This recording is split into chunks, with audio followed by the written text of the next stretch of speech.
There we go. Okay, so the Madison County Board of Education special session for Thursday, April 23rd, 2020 is called into session.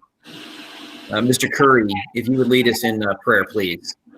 Sure. Let's bow our heads. Dear Lord, we thank you. We thank you for this day. We thank you for the opportunity to serve our families, our community. We ask that you bless our mission and go through this very difficult time. We ask that you keep all of our families and bless the first responders who have given their tireless time and resources in support of our country. Amen. Amen. If I could ask everybody that is not talking to put their phones and or computers on mute so that we don't get any feedback during the course of the meeting. Thank you. Mr. Perkins. All right. I recommend approval of the agenda dated April the 23rd, 2020. Motion. Second. I have a motion and a second for the recommendation of approval of the agenda dated April 23rd, 2020. Any discussion on the agenda? If there is none, I'll go ahead and ask for a roll call vote once again. We'll begin with Mr. Curry, District 1. Aye. District 2. Aye. District 3. Aye. District 5. Aye. And the chair is an aye. Thank you. Real quick, I'm not going to read the rules again. I think everybody understood that we're in an unusual situation for the time being. So we will continue with the roll call voting so that those that are on the recording, they know who's doing the voting, and that so that Cynthia can get an accurate call of the vote. Okay. Mr. Perkins. Okay. Financial updates. Ms. O'Bannon and myself will wanted to cover a couple of things for the board. Ms. O'Bannon, you want to go ahead and begin? Yes, sir. Just to lighten things up for a moment. It's good to see everybody, and I will be glad to be able to see you in the boardroom again, face to face. That will be nice. But you're in my messy office, and some of you didn't know this, but I have 2 sons. I'm going to show you my 2 sons. Everybody see? And one of them, I want to be home before 8 o'clock because one's in an NFL draft tonight, okay? And I got to see that first round.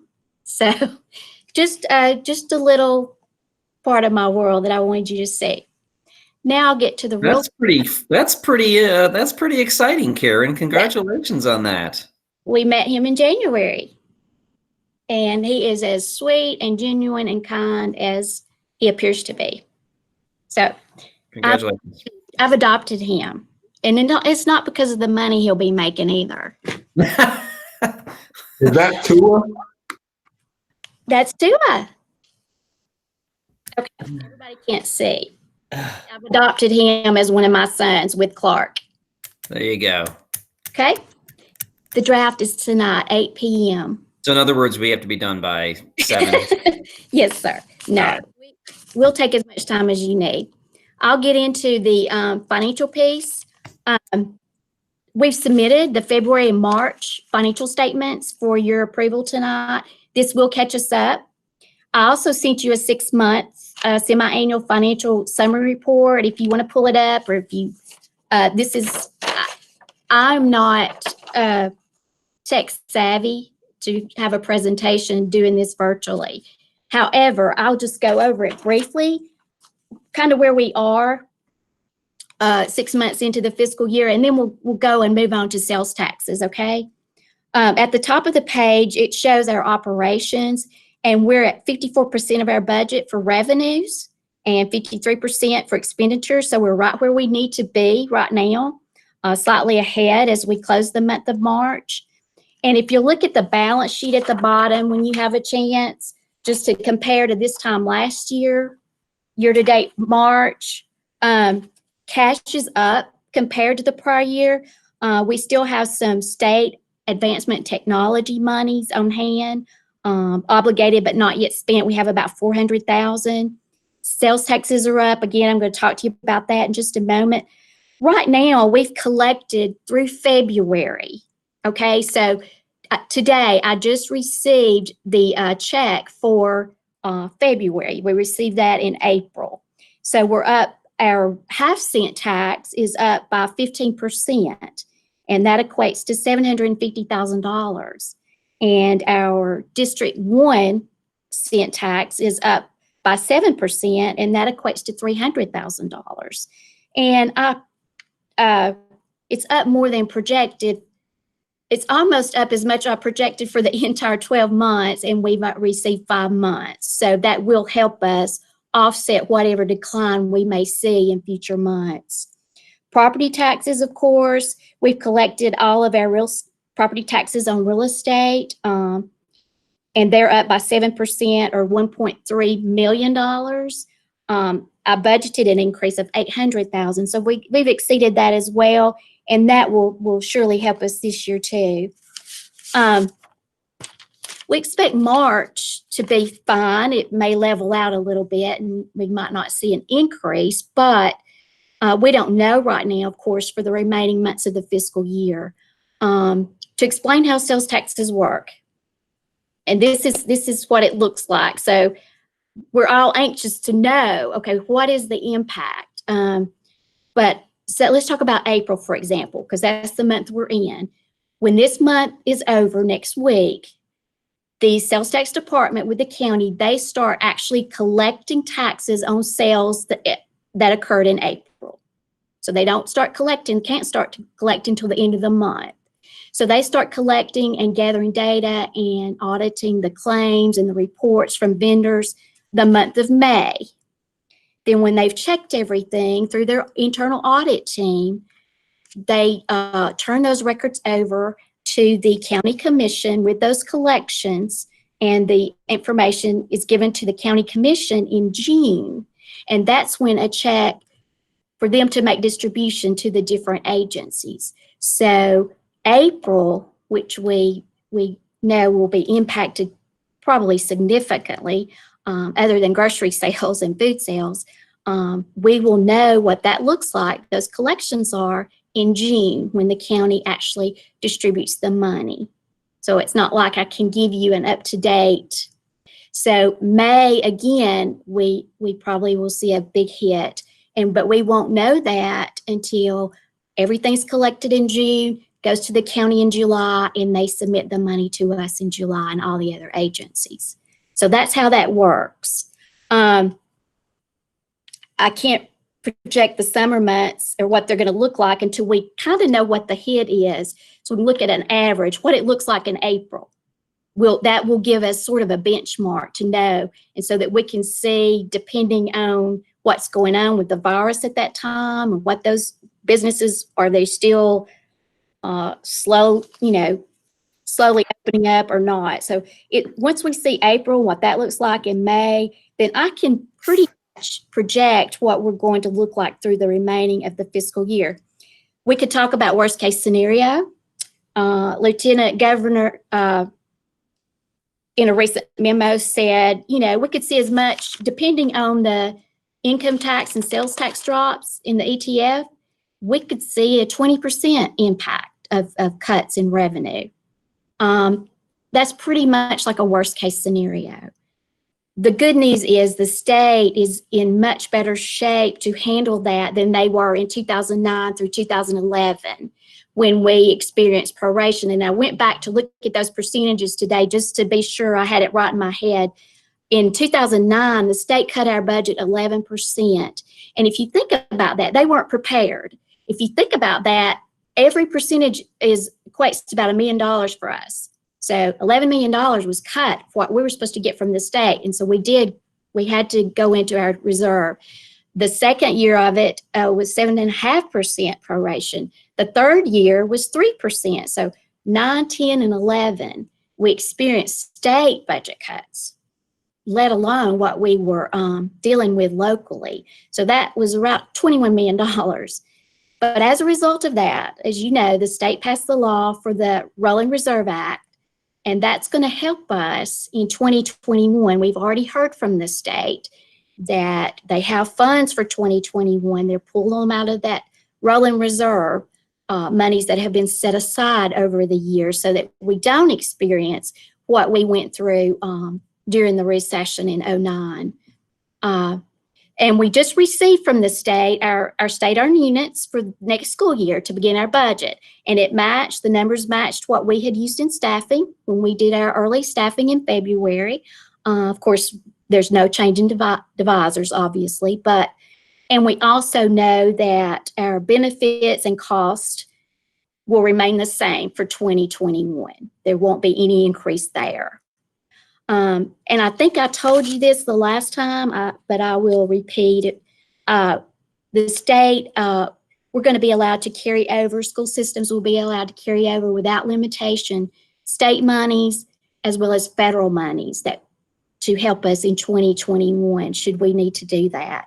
For example, for state monies, our textbook funds, since we don't have a huge adoption, we've been using that in other areas to help with instruction in the classroom. Transportation operating monies. Right now, funds we're saving in fuel cost can be carried over into 2021 to help us there if need be. Utility costs should be down as well. But again, I'll be able more to measure this in like 60 days period. We'll also know more then as far as the legislative session when they meet in May and what comes from that. And then we'll also know more, hopefully, on the COVID-19 cases and what that looks like. Also, I wanted to say right now, and I think Mr. Perkins mentioned this, the monies that were set aside for advancement in technology, those categories that we're able to spend that money, we were projected to receive $9 million. They have set those aside and holding those to see what the summer months look like, and possibly they could and even the bond issue part of the budget that's been set aside, not reappropriated until they see what everything looks like with the school districts across the state, so that they can possibly still have a special session in September and release those funds. But we won't know. If there's so many uncertainties right now, we just don't know. But the good thing is they have not reappropriated those, because we've got monies to move forward with 2021 based on pretty much our allocations that we received this year, level funded. Also, to help us get through the day-to-day, I would be remiss if I didn't say we've got some other revenues coming in that weren't budgeted to help us with the sales tax decline that we realize there'll be something there. We have Mr. Evans has been great in sale of surplus property since October. He sold, there's several of these are buses, but we have 220,000 that we didn't budget for sale of surplus property. About 140,000 of that was for buses, and then other things, textbooks, equipment, lawnmowers, whatever we can sell legally on gov.deals. So that's a good 220,000 that will help us with the day-to-day. Also, we've got some insurance recoveries with the new market roofs and things like that he's worked through, that we'll get back 196,000 on that in the upcoming weeks that we didn't budget. So these are some things and some ways. I just wanted you to understand how our day-to-day, we should be fine with that part of our budget. I wanted to quickly touch on and move to child nutrition program and the monies we anticipate losing in our USDA reimbursement, as well as our daily sales for the months of April and May, when, of course, we had to shut down our cafeterias with the schools closed. That's a loss with daily sales across the district and USDA reimbursement of $1.7 million. However, a little over half of that we will offset because we don't have the food purchases and the food processing supplies, and they average about $450,000 per month. So we don't need the food. We're not purchasing the food. We're still getting commodities and things of that nature. So that will help us offset that loss. And utilities should help us as well. We think utilities will go down somewhat. But before the pandemic, we had a 2.5 month operating reserve in CMP. And we had already set aside the CMP monies to do some things like tonight on the agenda. We've already set aside those monies over and above our required reserve to cover the cost of replacing equipment that can't be repaired and it's obsolete. So we'll be okay there. Now, if we're not able to open in the fall and are not serving meals, depending on how long or what that looks like, we may have to dip into that reserve more. And probably the worst case scenario would mean, we have $500,000 set aside to cover the equipment and furnishings for Lynn Fanning's cafeteria. And if we needed that for salaries or something else, and I'm just saying, this is if we go into the fall and schools can't serve or we're not operating and not participating. And again, that depends on what the federal stimulus monies. I'm just giving you worst case, what that would look like if we weren't able to serve our students for a prolonged period of time. It might be that we need to use BRAC funds for that $500,000 for furnishings instead of our CMP monies. I don't think we'll get there. I really don't. I'm just trying to look at all sides of it right now as we plan. But we do have the capital monies. But I'm just saying we will be able to complete that project, and I'm optimistic that we'll be able to use the CMP monies that we've got set aside in that reserve. So talking about the federal stimulus monies under the CARES Act, those should be available in early summer or even the next few weeks. We just don't know. I don't have specifics yet, other than our funds should be in the neighborhood of $2.4 million. The State Department of Education and the U.S. Department of Education, the websites, they're providing weekly updates.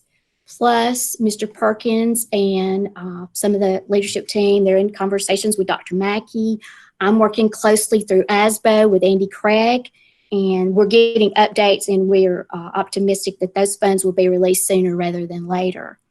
In some areas mentioned, as far as the use of those funds, I'm just going to go over a few that I've seen on the latest website. It includes expenses resulting from the virus, of course, the outbreak relating to training and professional development that might be necessary as we're bringing kids back, what that's going to look like, and working and planning and coordinating long-term closures or phasing in openings, whatever that looks like, supplies and equipment to sanitize and clean our facilities, technologies, including hardware, software, and infrastructure for our district or school districts.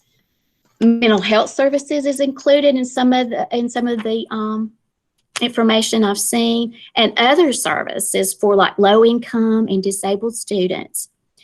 So far, the use of the funds appears to be very broad, and I believe that is intentional to allow states and local districts the maximum degree of flexibility as possible. I really think we will have a lot of discretion in how we use those monies. But again, we should know more as we move into May. Also, before I get away from federal monies, Mary Stump just received a special state grant. She worked really hard in the fall to apply for several grants for her students with different needs. And so we were just awarded a $100,000 state grant that will cover salaries for our interpreters and our teachers. This will free up some local dollars. This will cover teachers that serve our students that are hard of hearing, as well as some of our students that are visually impaired. So that was some good news this week too, and kudos to her for working hard on those grants. So by the June board meeting, after the legislative session we just talked about, we'll know more, and we'll also know what our sales taxes look like. If anything that we want to get out of this, well, there's a lot of things we want to get out of this, but when we talk about the simplified seller's use tax, we're about to see what sales taxes on food. I would say 80% of what we'll receive for April is food. And you know that by looking at the shelves in the grocery store. That will be the bulk of what comes in for April. That's just my assumption. So legislators need to understand changing the law to exclude sales taxes on groceries in good times or bad is not a good idea. Our school systems rely on this money, and our kids rely on this money. Also, while working out, I don't even know if they'll talk about it in the May session.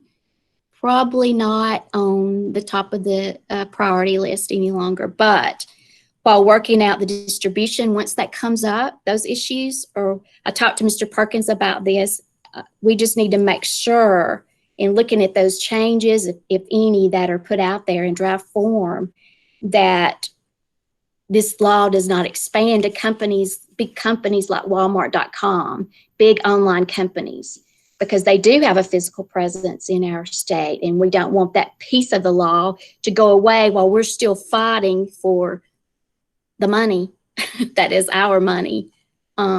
So we just want to make sure. Right now it's Amazon, and that's, you know, that's a lot of money in itself, but we don't want to see it expand to Walmart.com, Target.com, you know, online purchases. And we want to make sure they don't slide something in that would prevent further amendments to the law, just to get us by and say, okay, here's your little piece of the pie, so we'll satisfy you. We want to make sure that it's equitable to all agencies, and especially to our school districts.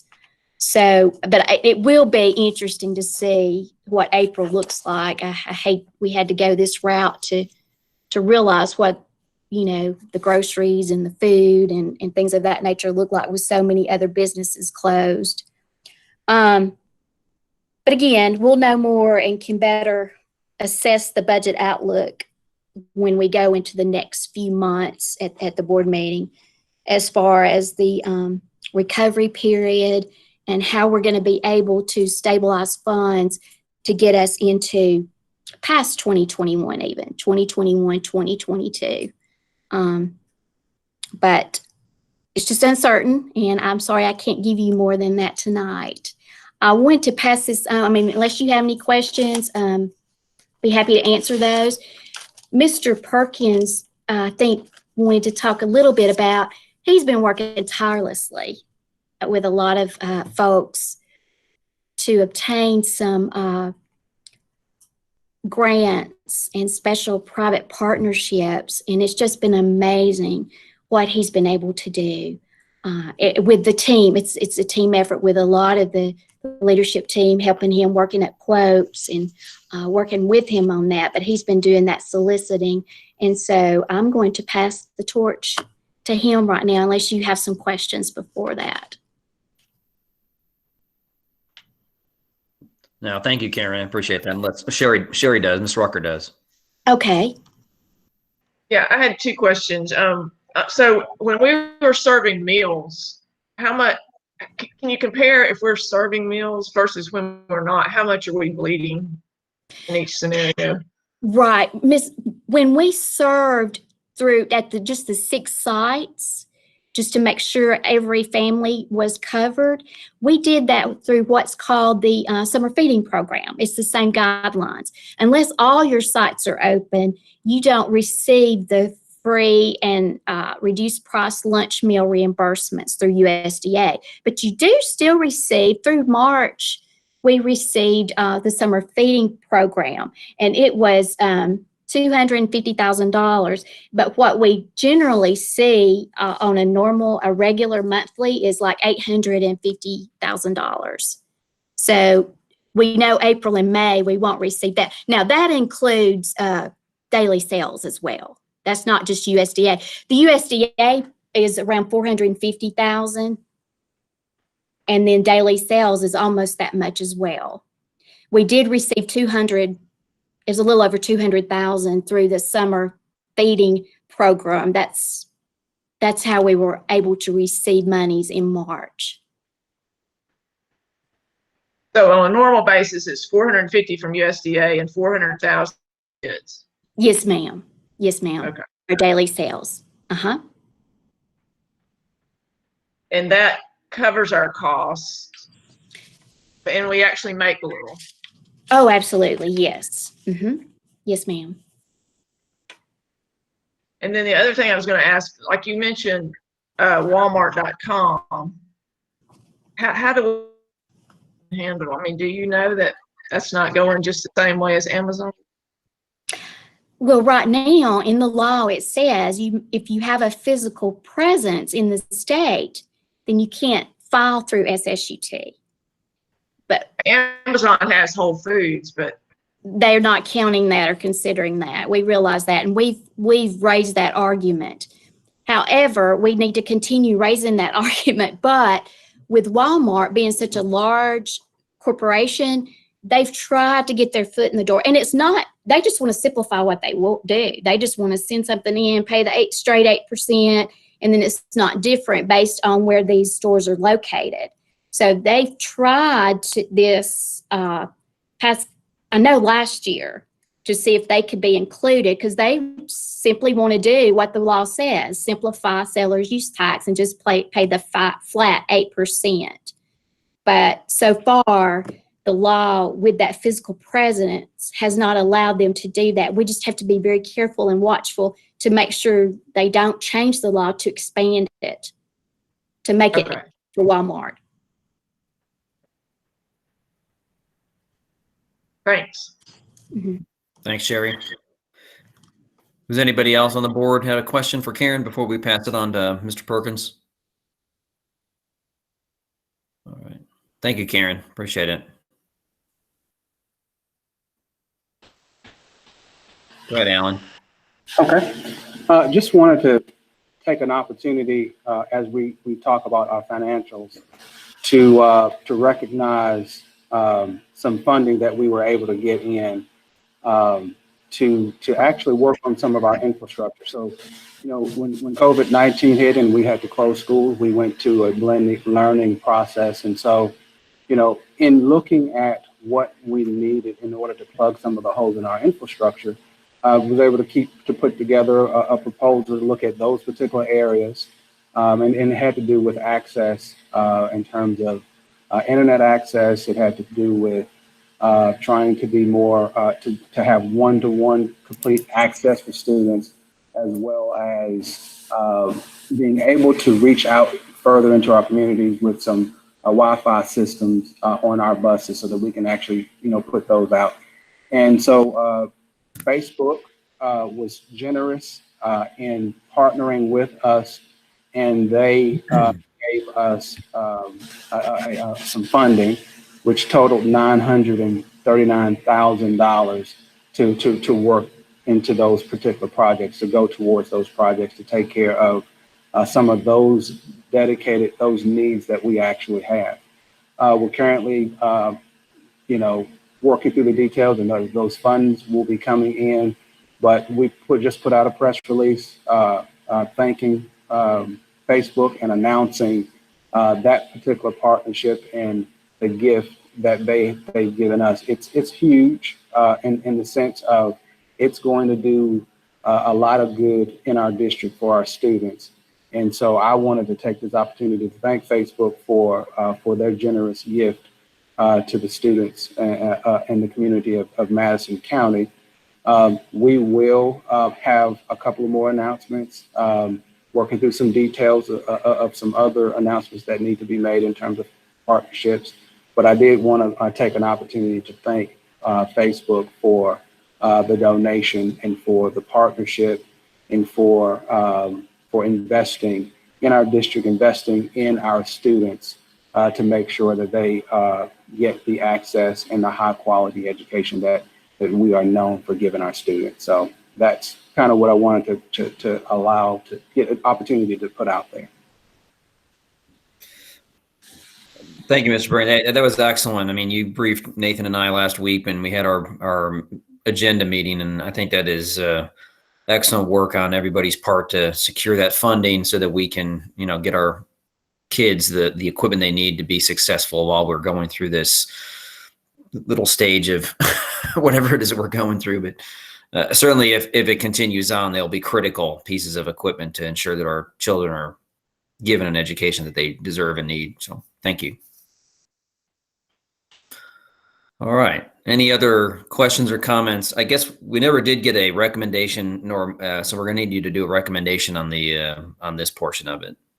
Okay. I recommend approval of the February 2020 and March 2020 financials and payments of bill.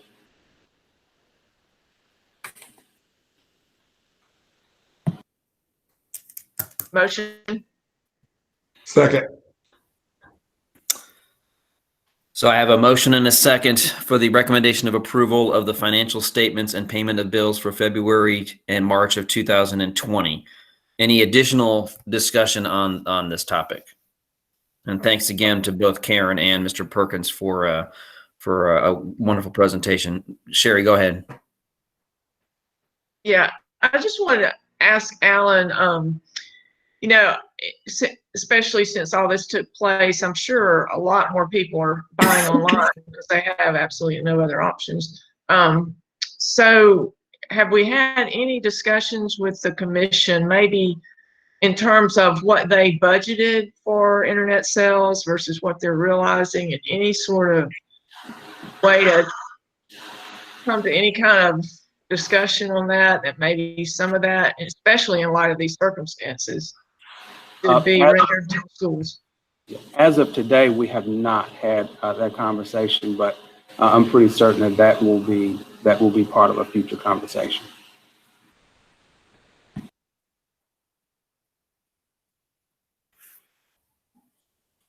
Sherry, did you have another one? No, I think we should have that now, because of these circumstances in particular. Yes, I don't disagree. That is a conversation that we will definitely have.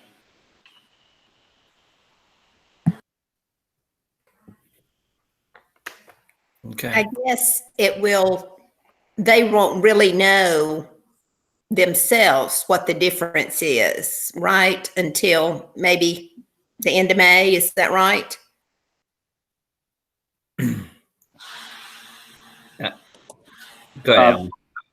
Ms. O'Bannon, I just want to make sure that you want to take that. That's correct. Those sales are also collected in arrears.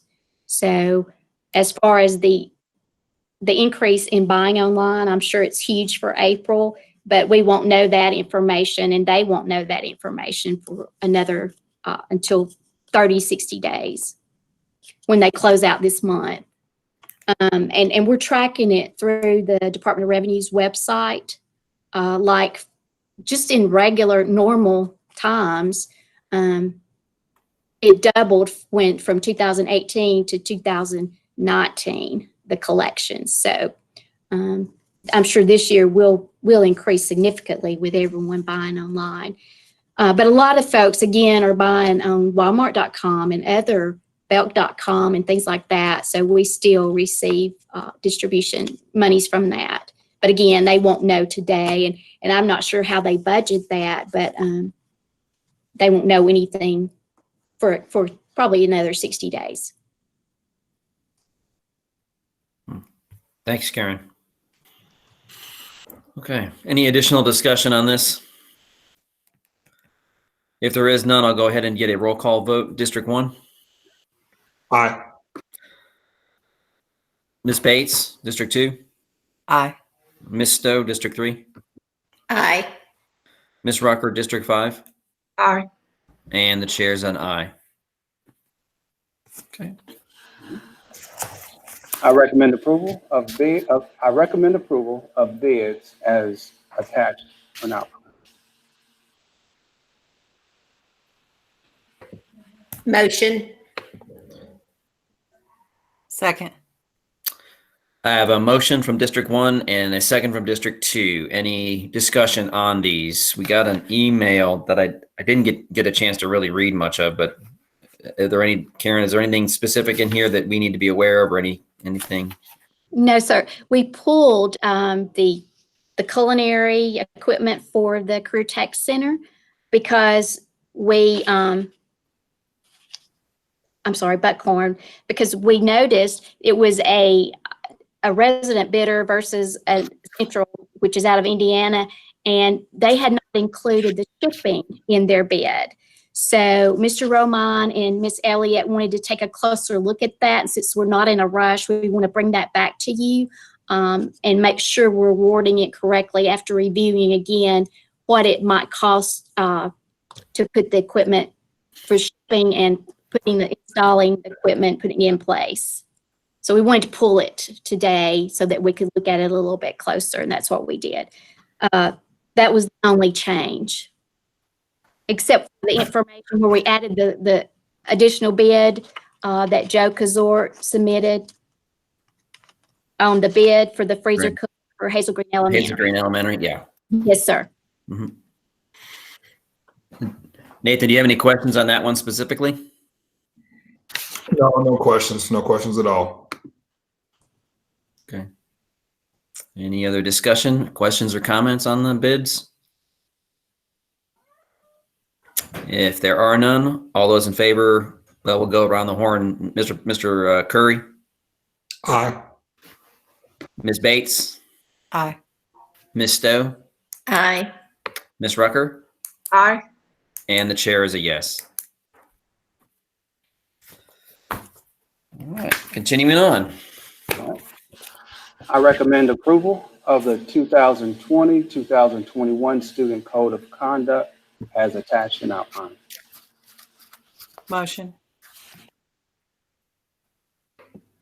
Second. I have a motion from District 1, Ms. Bates, and a second from District 2. I'm sorry, on District 2, Ms. Bates, and District 3, Ms. Stowe. Is there any discussion on the Student Code of Conduct? I know Keith gave us a fairly in-depth briefing on that a while back, but is there any additional discussion? Questions? That would be my cat. I'm sorry. I think the cat has something to say, Dave. She just knocked over a plant. So, is there any additional discussion?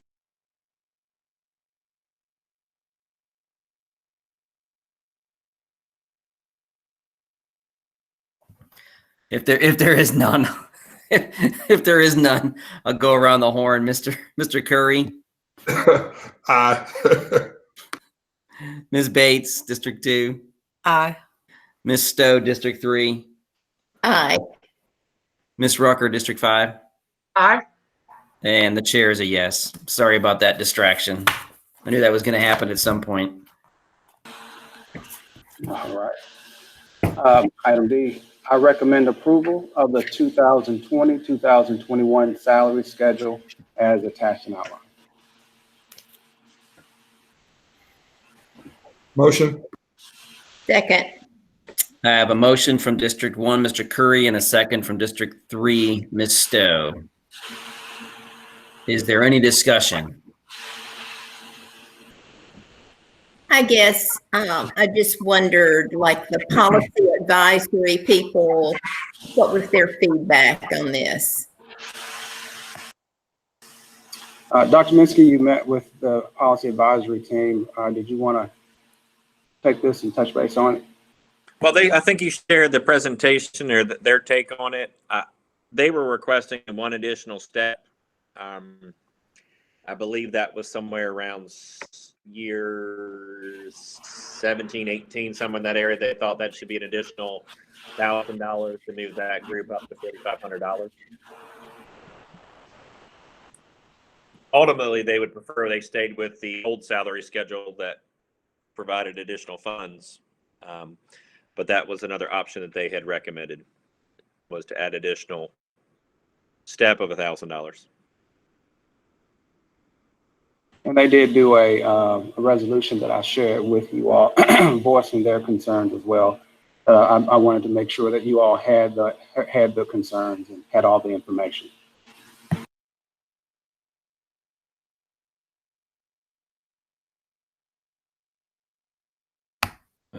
Does anybody have any questions or additional questions or comments? I had one. Go ahead, Mr. Can you remind us, Alan, about how much difference, or I'm going to call it savings? Yeah. Yes. So when you look at the salary schedule, the two main goals were to make sure that our employees were compensated appropriately and to make sure that our district is competitive. So if you take the numbers, and it's real difficult to actually hone in on the exact numbers. So these are just approximations. So if we took, and I'm going to give you two ideas that way to kind of help you to kind of understand where we would be with that. If you took the numbers of a teacher with a bachelor's degree under the old salary schedule, over the life of their entire career, they would make an approximate, $1.6 million over their entire life, and that's out of 30 years. Under the current salary schedule, that same teacher would make about $1.4 million over the life of their career. And under the proposed salary schedule, a teacher over the life of their career with a bachelor's degree would make around 1.5 million. So the difference between the savings would be between the current salary schedule and the proposed salary schedule would be right around half of 129,000 under the current salary schedule. Under the proposed would be around $61,000. If you take the numbers from, let's say, 18, 19, and plug the exact same figures, and this is contingent on every teacher in our district being placed on that same salary schedule, which right now it's not. They're in flux. But if we did the numbers and placed everyone on the exact same salary schedule under our old salary schedule, Ms. O'Bannon would be writing a check each year under the old salary schedule for $6.2 million. Under the current salary schedule, she's writing a check for $1.8 million. And under the proposed salary schedule, she would be writing a check for $3.9 million. So you're looking at an approximate about half from the old salary schedule between this salary schedule and the salary schedule that I'm proposing.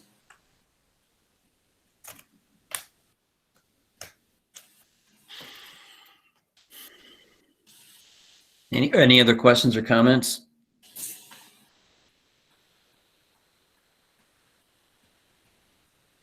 Okay, if there are none, we'll go to the roll call vote. District 1, Mr. Curry. Aye. District 2, Ms. Bates. Aye. District 3, Ms. Stowe. Aye. District 5, Ms. Rucker. Aye. And the chair is a yes. Okay. I recommend approval of personnel items as outlined and attached. Motion.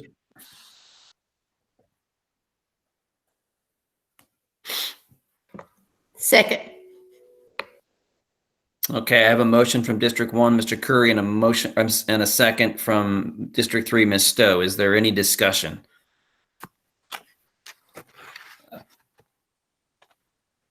I do have a question. The last page, I think it's page 5. Did those happen prior to school being dismissed on the 13th of March, or how? Page 5. Yes, sir. Those were the job-related injuries. They come in. They're usually several months behind. Okay. because of the paper trail. And so those are actually already occurred. Okay. It's more of the information to let the board know that those had occurred. Okay. I was just curious as to how that happens, since we hadn't been in school in about 6 weeks. Yes, sir. And did number 9 on page 2 surprise anybody? Me, Yeah, I was going to mention it after we voted on it, but yeah, I was told recently, and I'm very saddened, but at the same time, I'm certainly blessed and thankful to have had her in our district for as long as we did. Outstanding administrator, and we are certainly going to miss her. We still have her till July, Yeah. but she certainly is going to be missed, and I appreciate her as one of my principals. I remember her as a middle school teacher at Meridianville Middle School. Outstanding teacher, outstanding administrator. Understand her reasons. The district, she enjoys this district. She appreciates this district, but she has other priorities in her life, and certainly we respect that and appreciate that. So she will be missed, certainly. Okay. Thanks, Nathan. Can I just Right. also point out that when we accept this, if we accept everyone on it, our ability to have people provide a good haircut in the future will diminish greatly. I think everybody I know at some point in time has either learned from or had their hair done by somebody who learned from Miss Peggy. So Yeah, I think most of us could probably use a good haircut.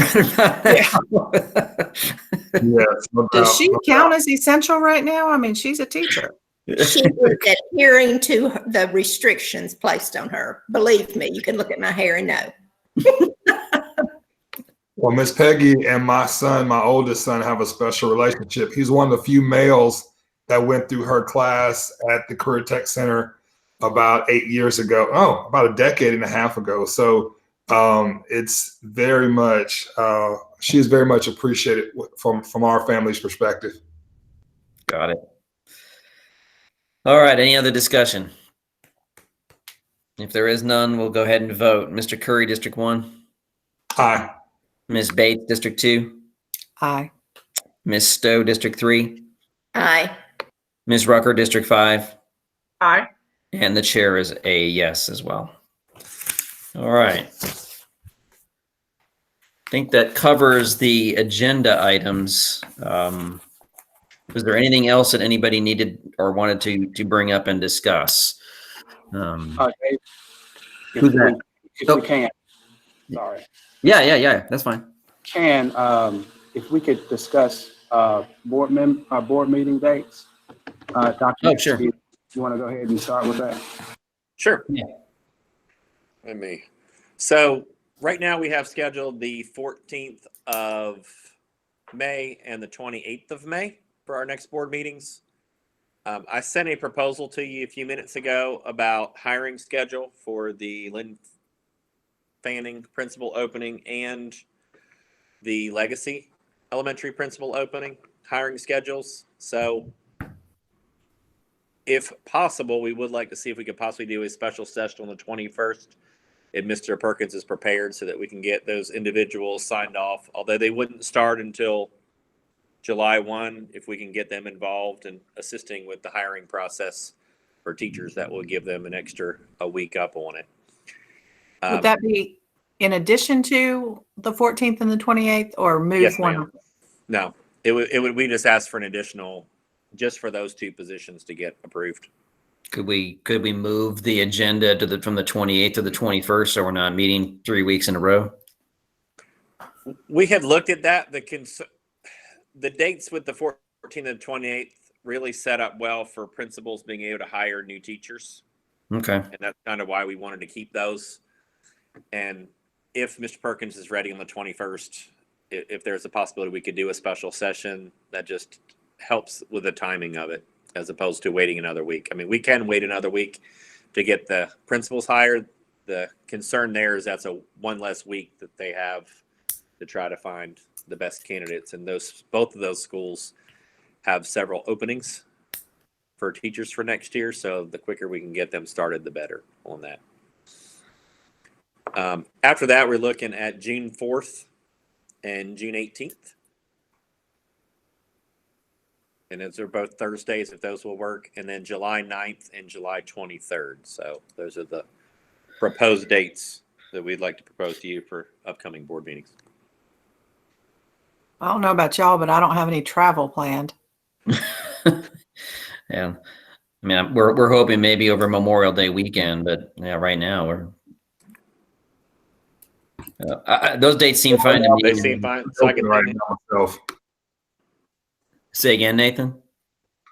I'm pretty open right now myself. Yeah, I think we all are. Me too. Okay. If you're all right, I will send out invites for those dates. Okay.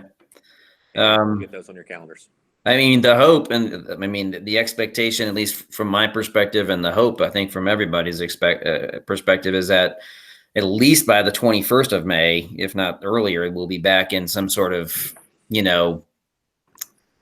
spread out board meeting like we did before we got locked out, instead of doing it virtually. Although this has been working fine. This is the second one, and I think we've done pretty good. So we can, if we need to continue it, we can. But certainly, it would be nice to be able to sit in a room and commingle with everybody else face to face or 6 feet apart, than via the video. But I don't have a problem with those dates. If anybody else, doesn't sound like anyone else on the board has a problem with those dates either. Sherry, I didn't hear from you. I didn't know if there was an issue with any of those dates or not.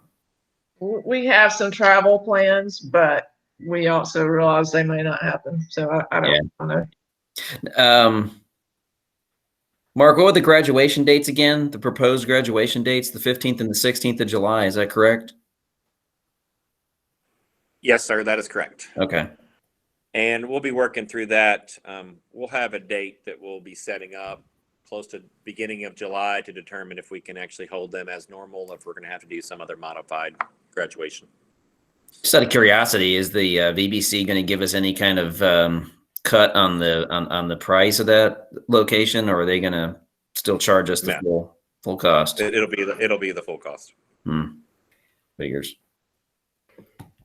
They too have lost revenue during this time. Oh yeah, I know. But I just, as we move toward the fall, I talked to Alan briefly about this, but I think we have to, I'd like to kind of hear, I think you've put a task force together to see what the fall might look like. Alan, is that true?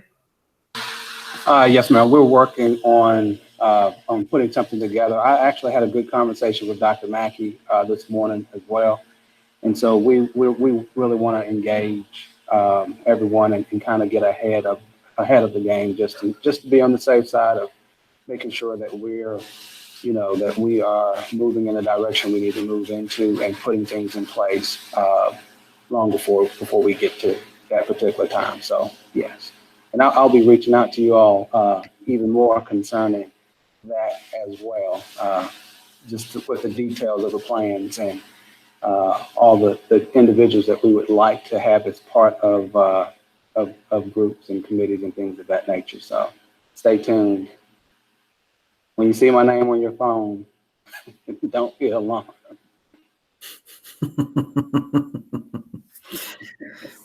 Well, I mean, the expectation is, again, the expectation from most everybody and the hope from, I know 99.9% of all the parents out there is that we will be back in the schools come August. But I think it's a good idea to have at least robust discussions and a plan in place to have a program of instruction that is going to be kind of as close as we can to the classroom, with testing, with grading, and those things. And I'm glad to hear that we're already in the thought process, or have been in the thought process of doing that. So kudos to the staff and everybody there. But yes, it would be good to get a kind of an update, maybe once a month, not every meeting, but maybe once a month as we go forward on the status and progress of that, so that we the board understand what's going on.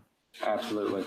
And I'll make sure that you all know firsthand of exactly what's going on. And that was one of the reasons why reaching out to the organizations to actually build up our structure and the things that we're getting done through Facebook and some of the other organizations that I'll be announcing is going to be pivotal.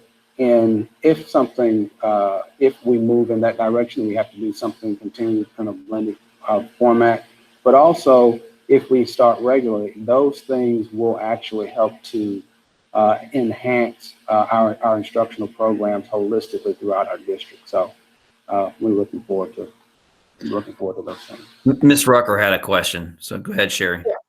Alan, are you considering changing the virtual academy so that they can operate under these circumstances instead of being confined by the Odyssey static testing?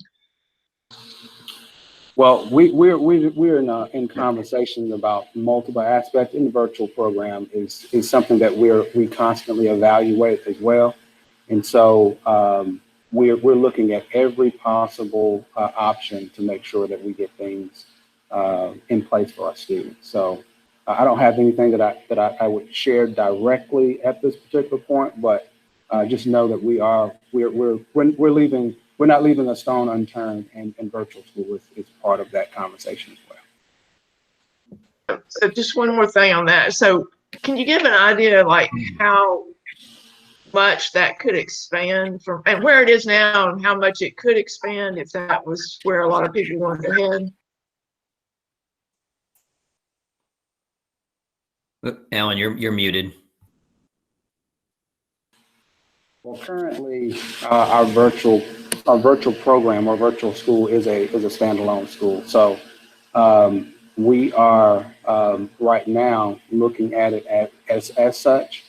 And so as we evaluate that program and as we evaluate our direction, then we will update any guidelines for virtual as it relates to expanding, as it relates to students taking part, as it relates to the software that's actually being used there as well. So it's on the table, and we're really looking at it closely because there's a possibility there's an uptick.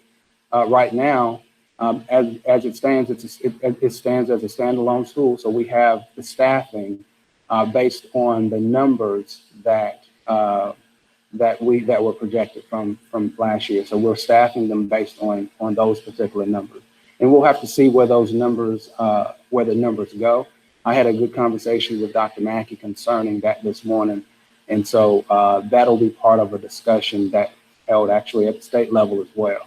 And some guidance will actually be sent down to us because when you start looking at numbers, if numbers rise, then you're looking at having to be making sure you're being able to staff those numbers.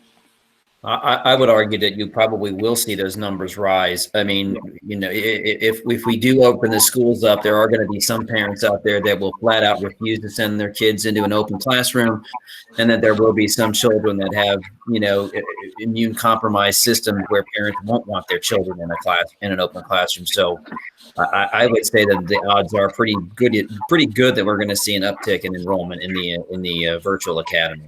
Right, and that was part of the conversation that I had with Dr. Mackey as well, and he did mention about sending some guidance out and looking at those types of programs as well as we move towards what school will look like. We know that it's going to look a little different across the board in the beginning, and we don't really know where it'll be, but we just need to be prepared for every scenario that's presented to us.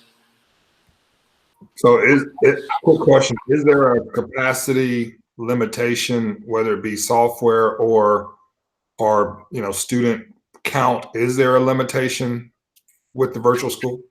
I know that Mr. Solly's been working with Odyssey. Where Mr. Solly, did you want to jump in on that number?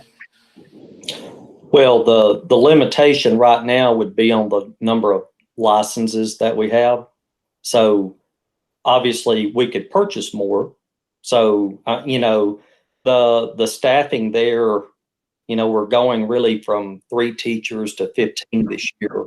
So so they will have a greater capacity to handle more students. But I think it's important to remember that part of our plan could be for each of our local schools to have a virtual option. They don't have to be in our virtual school to necessarily do classes virtually.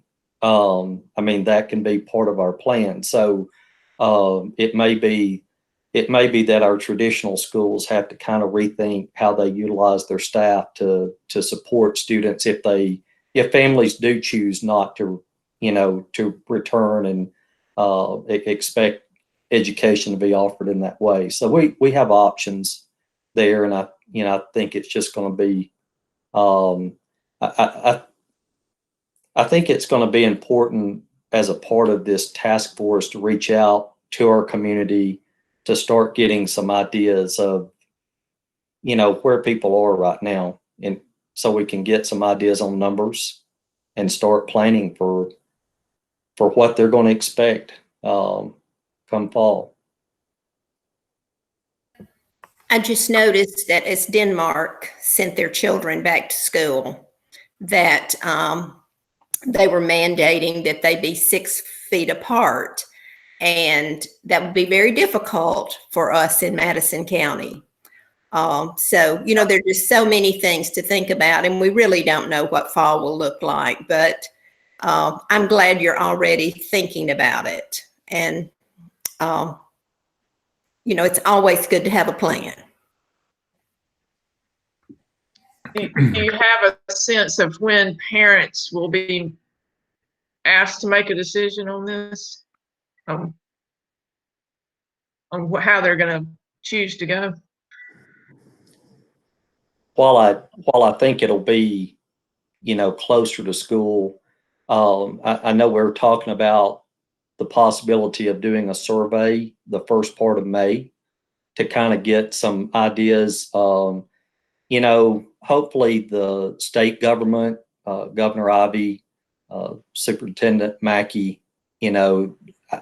it sounds like there's a lot of talk that around that May 1 timeline that they will be coming out with at least more guidance in where we're going as a state, whether it's reopening the economy, whether it's timelines for maybe what will happen with school in the fall.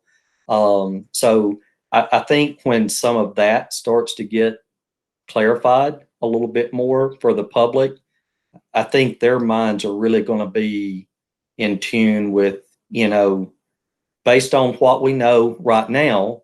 The hope is that there will be a great scientific discovery either for treatment or cure or whatever else between now and then, and that may make all this a moot point, but it's that seems unlikely at this time. So I think the world we're living in right now is probably going to be the one we're living in August, and people kind of know how they feel right now. So sometime in that May time frame, I think we'll start getting some idea of exactly where people's minds are in terms of coming back to school.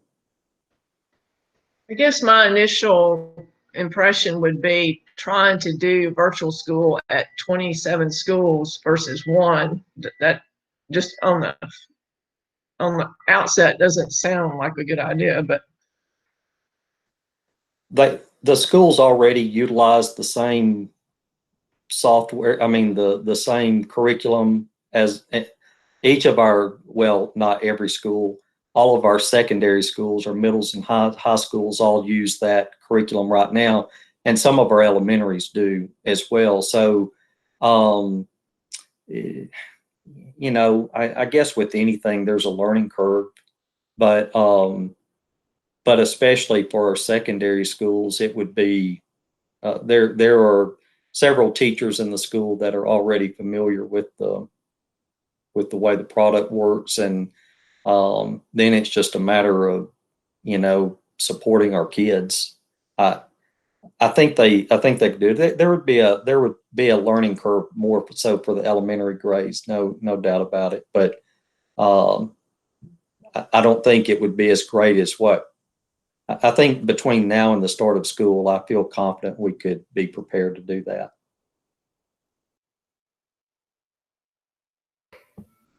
This is just another question that really doesn't relate to that, but I saw on the listserv or whatever we call it now from Central that there'd be no summer care. And I wondered if that was system-wide or if that was just a specific school.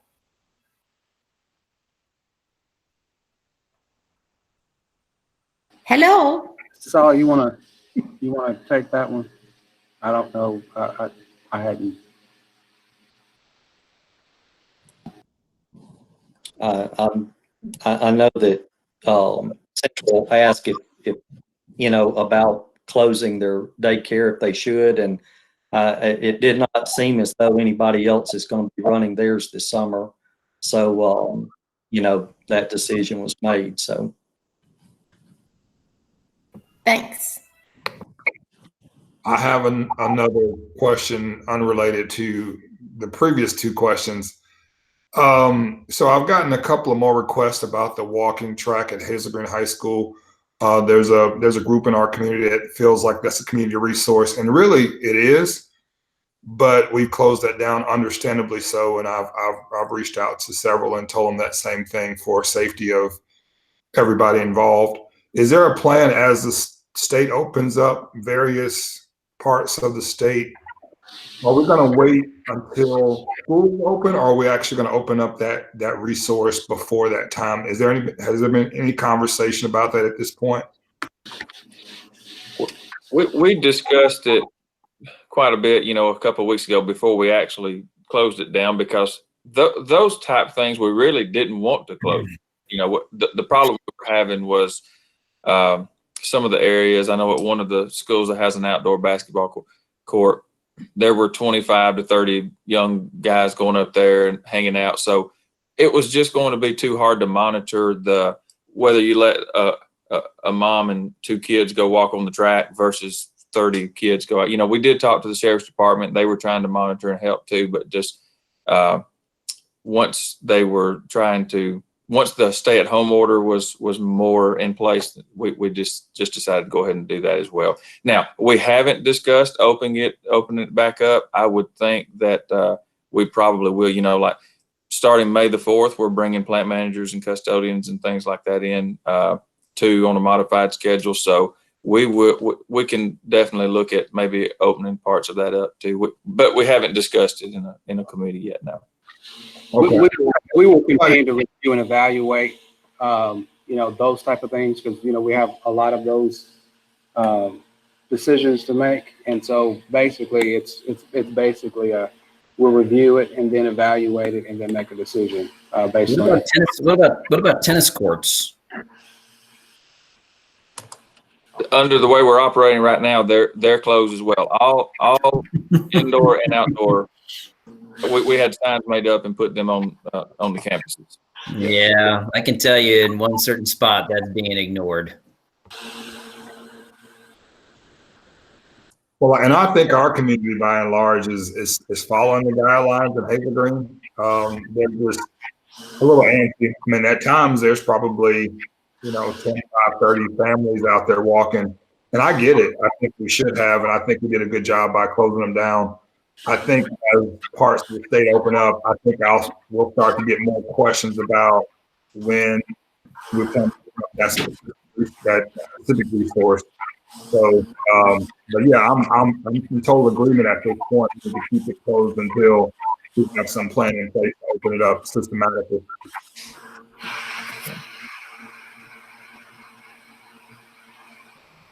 Okay. I really think it, from something that I heard, it's a liability. If someone could say that they contracted the virus while they were on our campus, when they were in such close proximity, then, we might be up for a lawsuit. So I think that we're wise to keep it that way. Even I'm not walking behind the elementary school at Madison County, and that is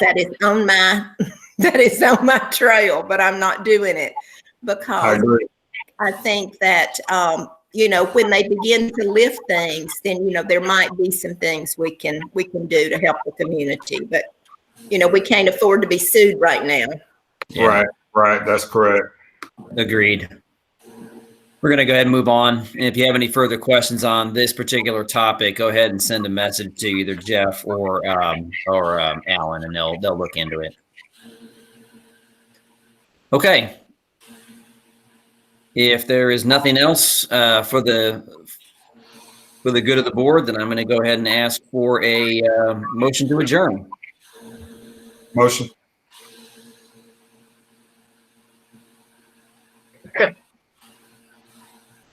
Okay, I'm sorry, I didn't hear that. I have a motion from District 1, Mr. Curry, and a second from District 5, Ms. Rucker, to adjourn. Is there any additional discussion before we go ahead and adjourn the meeting for this evening? If there is none, then I will get a voice vote. Mr. Curry? Aye. Ms. Bates? Aye. Ms. Stowe? Aye. Ms. Rucker? Aye. And the chair is also a yes on adjournment. We thank everybody for joining this evening. Hopefully, May 14th, we'll be back at the central office, but if not, this will be the format for the time being. Have a real good evening, the rest of it, and enjoy the rest of your weekend. Thank you, guys. You too. Thanks, everyone. Good night. Good night.